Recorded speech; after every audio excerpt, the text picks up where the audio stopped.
Recapping the win over ECU. Excited to be 1-0, obviously, and with a lot of the things that happened in the game, it's a lot of positives. Also, as always, a lot of things you want to be better at.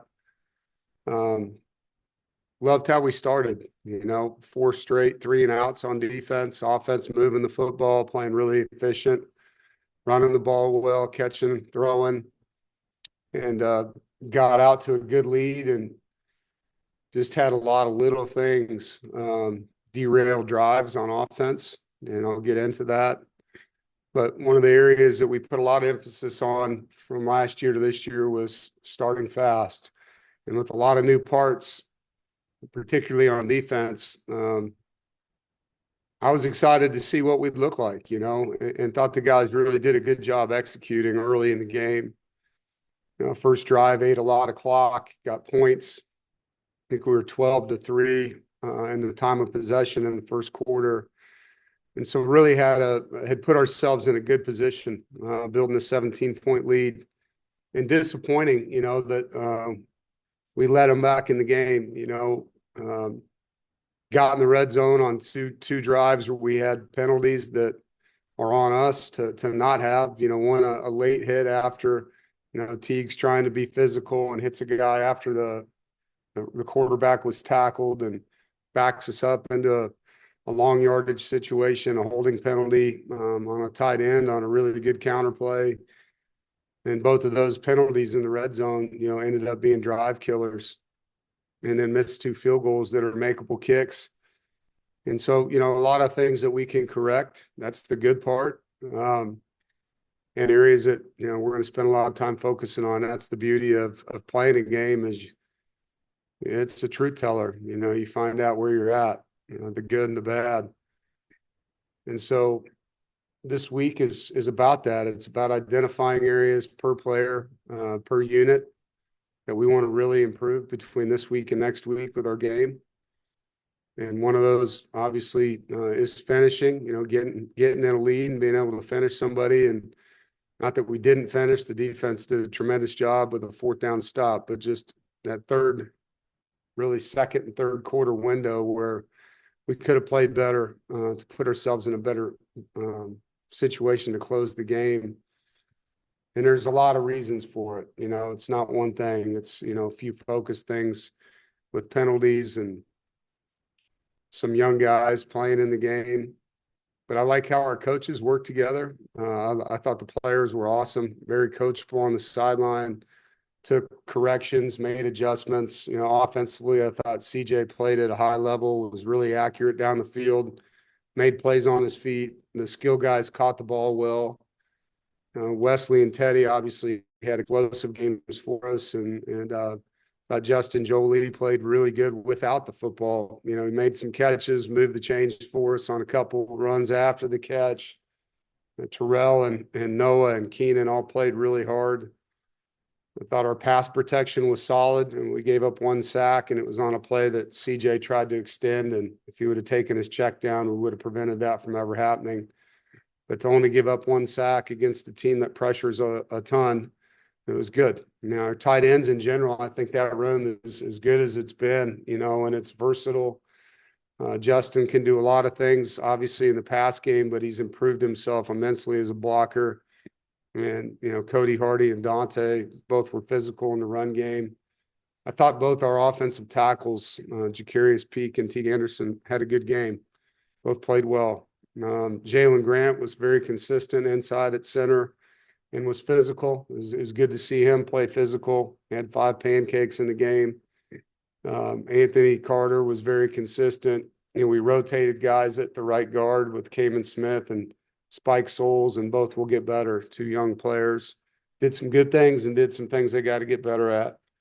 But overall, I thought our run game, thought our backs ran really hard. First of all, they took care of the ball. They made plays. There were some plays where there was a lot of penetration where they just got us back to the line of scrimmage. Hollywood is an explosive player, and he was very close to popping on a couple of them and just didn't have that big breakout run. But I thought he played really well, and it was good to see Duke Scott, in his first action.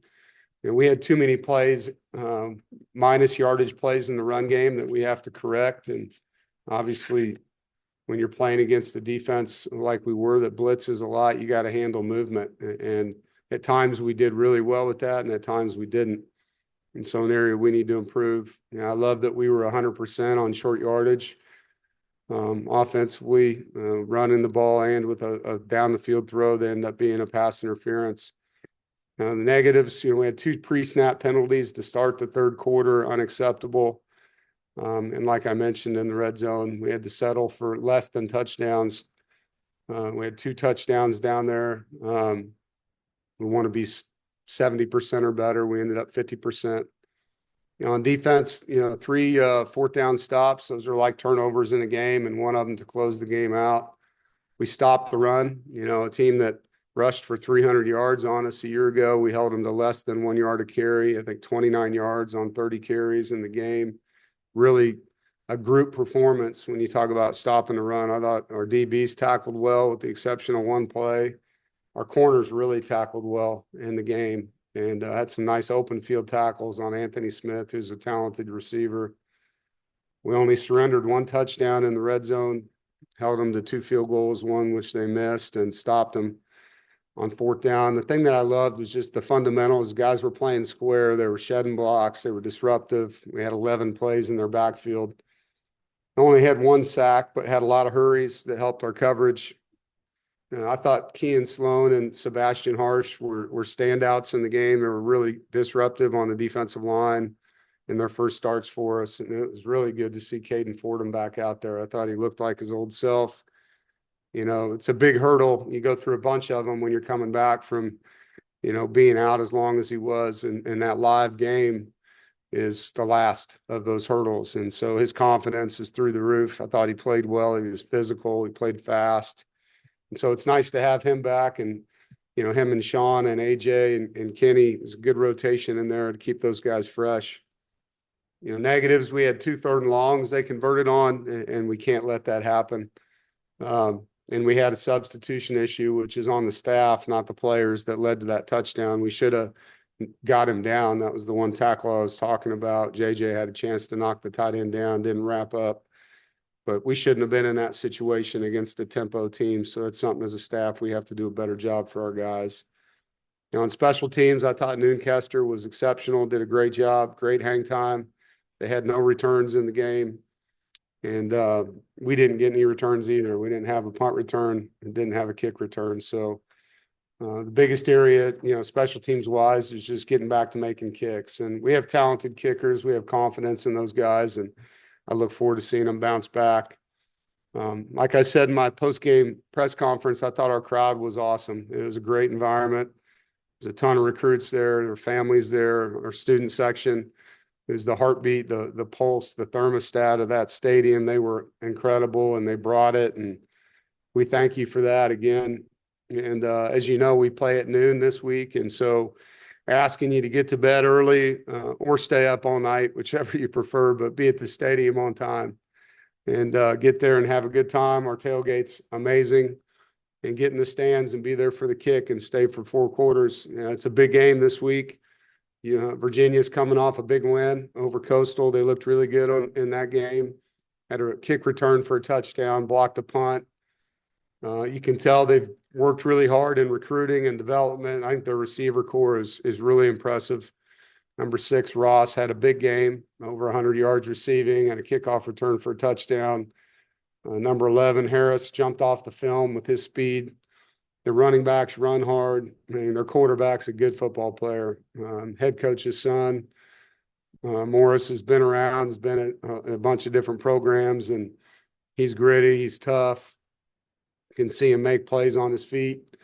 He's got a good arm, throws with touch, and can throw it in there through a seam route with a lot of velocity in the game. And they got good weapons, and he can make you pay if you're not sound in your pass rush. And so we've got a great challenge against that offense. Defensively, you can tell they've put a lot of time into the portal. They got a lot of experienced players, some returners and some new. Their corner, they got a 6'3" corner. They got 2 defensive ends that are 6'6" and 6'7". Melton's a really good player from Ohio State that they picked up. I thought their safeties tackled well in the game. Linebackers played downhill, played with their hands.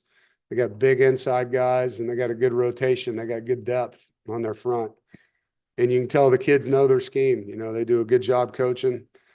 They're a much better team than we played a couple years ago when we played them up there. And Tony Elliott and his staff deserve a lot of credit for what they've done there in recruiting and developing the roster. So with our fans, we need you there and need you there early and need you there for the entire game and helping us. You know, talked a lot with our team about Carter Finley Stadium and how important it is to take advantage of home field advantage and how important it is for them to protect their turf and to show up every game with an edge and to play with an edge. And I felt like we did that in the first game.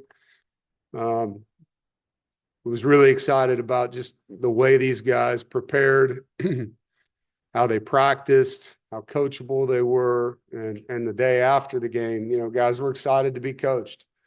They sat in the team room and they were really, really into what was going on in the room. You could see they wanted to get better.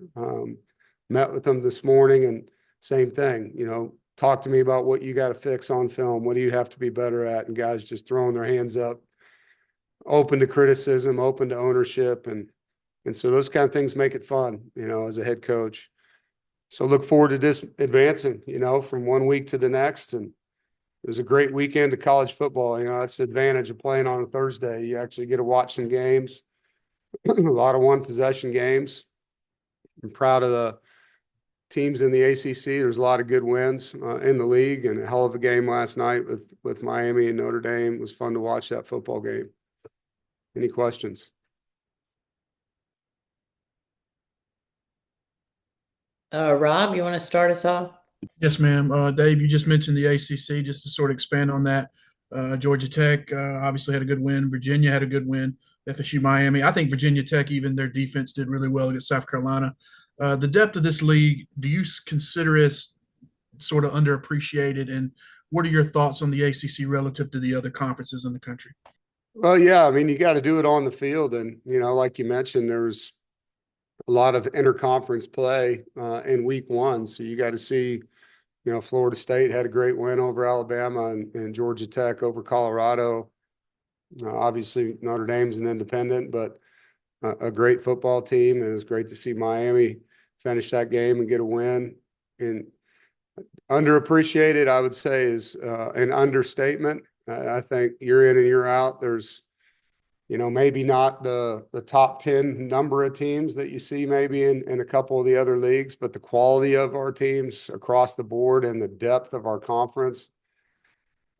Every week's a tough out, man. It's every game you got to show up, and anybody can beat anybody in this league. There's a lot of good coaches, and it's exciting, you know, and it's been that way for a while, you know, since I've been here. You see it competitive, and you'll have, you know, as the season goes on, teams that are ranked against teams that aren't, and they're one possession games. I mean, there's a lot of really good coaches in this league, and the kids play really hard. But I thought, you know, to start the season, there was a lot of games that were meaningful. And I agree. I thought I watched the South Carolina Virginia Tech game. I mean, South Carolina's quarterback finished that game, you know, and Virginia Tech had a chance to get off the field there at the end and didn't because of that kid's effort. I mean, that quarterback's a stud. But that was a heck of a football game. Noah? Hey, Dave, you talked about the kicking game and them bouncing back, but what kind of went into that position battle through camp that let Nick kind of win the job over Kanoa? Well, I mean, it's a statistical thing through camp, you know, and you have a lot of kicks. You have a lot of situational kicks. You have game-ending kicks. And so it's just charting the makes, charting the misses, charting, you know, the 11-on-11 kicks, the kicks to win. And by the end of camp, Nick was ahead. And so, you know, he went in, made his first kick, drilled it right down the middle, and that's what he did all through training camp. I mean, he was 91% over 3 weeks. And so you can't ignore what the guys do in practice, but you don't know how game day is going to be. And so, you know, he's a young kid. He's a very talented kid. And Kanoa is a guy that we have a lot of trust in. So, you know, we'll go through this week and continue to evaluate it. But We expect that position to get back to where it was, you know, to where these guys are accurate making the kicks we expect them to make. Yeah, just to follow up, you talk about them bouncing back. As a coach, how do you kind of approach that in a position that's so confidence based of them just being Yeah. confident in making it? You just encourage them because they are talented. You know, it's not like we're dealing with guys that can't kick the football and make kicks. They can, and they have. And so you just encourage them and you help them through. No different than any other sport. When a guy's, you know, a little off, just, you know, what do you need? You encourage them. Teammates do the same, and you know, they get back to being who they are. Jaden? Yeah, you mentioned the penalties and just some like detail-oriented mistakes. Do you feel like most of that was maybe first game jitters? No, I don't. I think if they would have happened in the first quarter, I would maybe agree with that. But the fact that they happened later, particularly coming out of the half, to me, that's just poor focus. Two of the penalties were aggressive penalties. You know, there were guys trying to finish guys. And like I said, Teagues was a late hit. So that's just not disciplined on his part, wanting to be physical. CJ was already tackled. He's got to pull off in that situation. You know, the holding penalty on Noah, I thought was a great block. And so sometimes that happens. Sometimes the refs see it different than the players and the coaches. And I thought that was a really good block on that play. Cody Hardy definitely could have let go. He had a guy out in space and he was finishing him. But those kind of penalties, you know, you just have to learn as a player, you know, when you've got to catch up with your feet or when you got to let go. The focus penalties, though, you know, when you're talking about pre-snap to start the third quarter with a false start at receiver and then a false start at tackle, that's stuff can't happen. And that's complete focus driven. It has nothing to do with any game number that you're in. It's guys just being locked in. Xander? So this weekend is a homecoming for Des Kitchings back to Raleigh. Have you guys had any conversations recently, or in general, what's it going to be like going against his offense? He's a good coach. You know, I mean, we've seen a lot of their film over the years, you know, in crossover films, and you see what they do. And they've had a lot of different quarterbacks. And so, you know, every offense starts and ends with what the QB can do. And the guy they have right now can do a lot.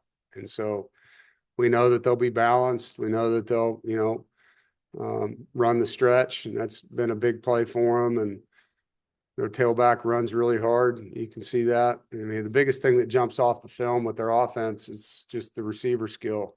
You know, they're explosive, and they made a couple circus catches and got behind people, but they'll try to run the football, play actions, and, you know, have down the field throws and then screens and quick game. You know, they'll mix tempo on you.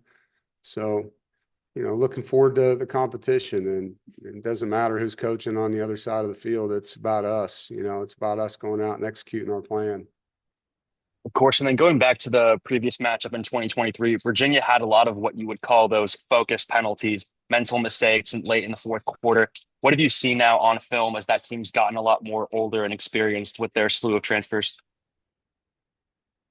Well, it's not a big sample size, you know, and that's the thing that's unique about all of college football. You're really getting to know your opponent in the year you're in more than playing them year after year, because the roster changes so much. And in their case, there's a lot of new players. And so getting used to who they are and what they're doing with the guys they have, and the game they played, they got up pretty fast on them. So, you know, the second half wasn't really a typical play calling sample of what you might get in a close game, or if, you know, they're behind or a one-score game. You know, when you get up 4 scores, it's a little different. And so you got to feel it out. And I think really the first 3 weeks of the season, there's going to be a lot of that.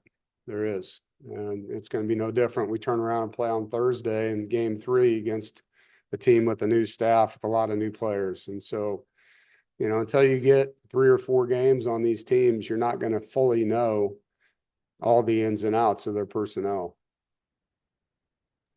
Greg? Yeah. Hey, Dave. Greg Medea from the Charlottesville paper. I was just wondering, when you guys got Justin Jolie last year in the portal. Did you know you were getting a pretty well-rounded tight end? And how has he developed since coming into your program? Well, we knew we were getting a guy that had a lot of talent. Justin was a basketball player that was a receiver in high school. We played against him, so we saw him on the field, saw his body type, and knew that he had, a really athletic build to him. When we got him, you had to teach him how to work at the way we work. It was a lot different than UConn, and so there was a growth period there for him, an adjustment period. And then once he settled in, you could really see his talent as a receiver, and he works really hard. The things that he wasn't great at, you could see he wanted to improve. And as the year went on last year, he got better and better without the football. And that was a huge point of emphasis in the offseason for him. He put on 15 pounds. He and Coach Locklear have worked really hard on his blocking, and it showed up. I mean, I was really impressed, not only with his run blocking, but there was a few times he was in pass protection. He did a great job on their defensive ends. And then just back to Virginia's receiving core, how does the group stress defense? It seems like they've got some different skill sets at receiver. Ross with speed, and Edrin's a bigger guy. What's the challenge in facing some different body types and different skill sets? Well, the good thing is we see that in practice. Our receiver core has a lot of different guys too. And so across the board, our DBs, they got to cover Noah. They got to cover Wesley. They got to cover Teddy. They got to cover Jolie. So it's not like it's something we're not used to seeing. We see it every day in practice. And as a DB, you got to know your matchup. I mean, you got to know what the guy does. You got to study his film. You got to study what type of player he is, what type of routes he runs, the stems of his routes, the breaking points of his routes. And so that's part of the week is learning, what's 11, what's 6, what's 7, what are these guys about? And how do they get them the football? What are their splits? There's a lot of intel, that you get into, and then it's making plays on the ball. They're going to throw it up to these guys, and we got to make plays, and their guys have shown that they can make them. So there's going to be some contested plays, and we got to go up and win those plays. Thank you. Logan. Well, this is Logan with WKNC 88.1, and I was just wondering, so on third down situations, I know that ECU didn't have an amazing rushing game last Saturday, but they were 3 of 4 on third and fourth downs. And with Virginia coming up, they had about a 63% accuracy and like 3 yards per carry. And I was just wondering, how would you try to adjust to preventing the big plays from happening on third down? I couldn't hear a word you said right there, man. Very muffled and not very loud. So can you repeat that? I apologize. Hold on, let me just fix my camera real quick. Someone else can go while I figure this out. Still can't hear you. All right, JC, you want to go next?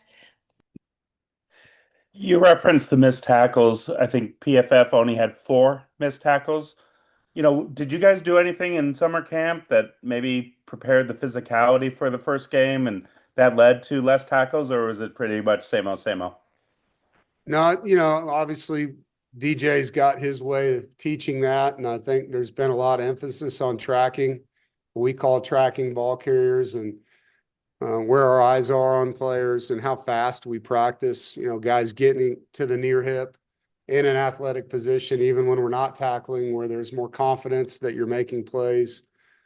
We did a lot more good on good work in preparation for this game than we have in the past. We felt like because there was a lot of competition at certain position groups in years past, maybe when the roster was more settled and you knew who guys were, you got into a little bit less of that and more scout work. We did a lot of good on good work. And so the speed of the game in practice was increased probably because you're going up against the starting offense as the starting defense more. And that's a fine line in that, because it's more physical when you do that too. And you want to keep them healthy. The closer you get to the game, the more concerned you get about those type of competitive periods. But I do think it paid off. It was one of the, especially in space, I thought our corners tackled extremely well in that football game. I mean, it was 17 tackles that we had at corner, and that's a lot. And they weren't all run plays. There's a lot of hitches and screens and plays like that thrown out there where they had one-on-one plays where they got guys down and in some cases knocked guys back. And I thought Jamel Johnson in particular, I mean, that kid really played a good football game for us and tackled like a safety. You know, he came up and knocked guys back, and obviously the fourth down play was a huge play on a big tight end. Rob? Hey, Dave, this is a two-parter. You've mentioned the crossover. Obviously, they have Des Kitchens. You have some Virginia fellows. Do you think with the NIL and the transfers and everything going on now that it sort of mitigates that type of knowledge, that crossover knowledge that you would have otherwise in maybe earlier years? Yeah, I mean, it's been a long time, you know, since either had a staff member at each other's schools, and, you know, the 2J being here. I mean, there's really hardly anybody left from that team from when he was there. And the same can be said for when Des was here. So I don't really see that as an advantage other than knowing each other's stadiums and things like that, you know. But I think you guys make a much bigger deal out of that than we do. You know, we're going to take the scouting reports and the PFF and the film study as what we need to know and how we build our game plans and talk about their personnel. And then my second question, sir, obviously Virginia this year is non-conference. The conferences are expanding. You can't play everybody every year. Is this something maybe down the line you would like to see more of, crossovers with maybe a Virginia Tech or Wake Forest if they're not on the ACC schedule this year? Local teams that fans can get to the games. Yeah, I mean, you want to try to play 9 or 10 Power 4 games a year. And in our case, it's 10 with Notre Dame this year. And so for me, when it's not a conference game, one of the 8, I like playing teams that have recruiting battles in them that are regional, where our fans can get to those games or their fans can get to ours, much more than playing a team, you know, going to Texas Tech or going to BYU or, you know, going across the country to play a game where we don't really have recruiting ties. I'd much rather play a regional team. And so, you know, we hadn't played a lot. I think this is my 4th game against UVA in 13 years. And so it seemed like a natural fit to try to get them on our schedule when we both had an opening and we were both trying to find another game. So I've tried to do it with Duke before, back when we hardly ever played Duke, and I just couldn't get them on the schedule because they had theirs filled up so far out. As far as playing more games, I think there's going to be a lot more of that. I mean, I think there's a lot of conversation, as you can see, with other conferences increasing in conference play. And I'm not privy to all that goes on in those meetings, but I'm all for playing as many conference games as we can. I think it's great. Noah? Yeah, Coach, you were able to get 5 true freshmen in the game. You know, what was it like to kind of see them get their first taste of college football? And there's a couple, you know, redshirt freshmen that also got in there, like Brody Barnhart and a couple other guys. Yeah.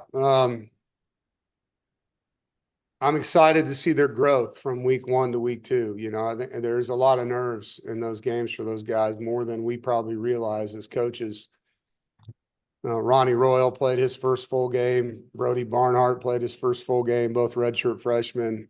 Duke Scott, and then you got Teddy Hoffman, who played really well in the game. I thought JoJo, Josiah Victor, nose guard, came in, gave us some great snaps.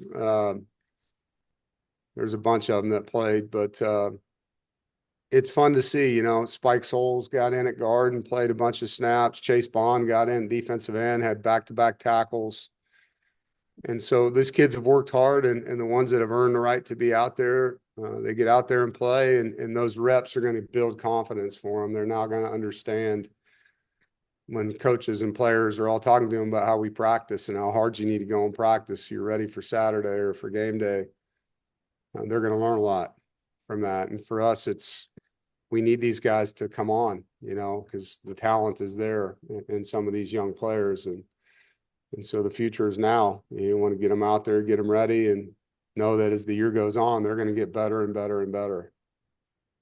Definitely. And then just to follow up, Noah had a hard hit in the game. I just wanted to see how he was doing coming off of that. Yeah, Noah's good. Yeah, he's totally cleared, and looking forward to having him back. So that's it. Does anyone have anything else? All right, Coach, thank you. Thanks, Thank you, everybody. guys.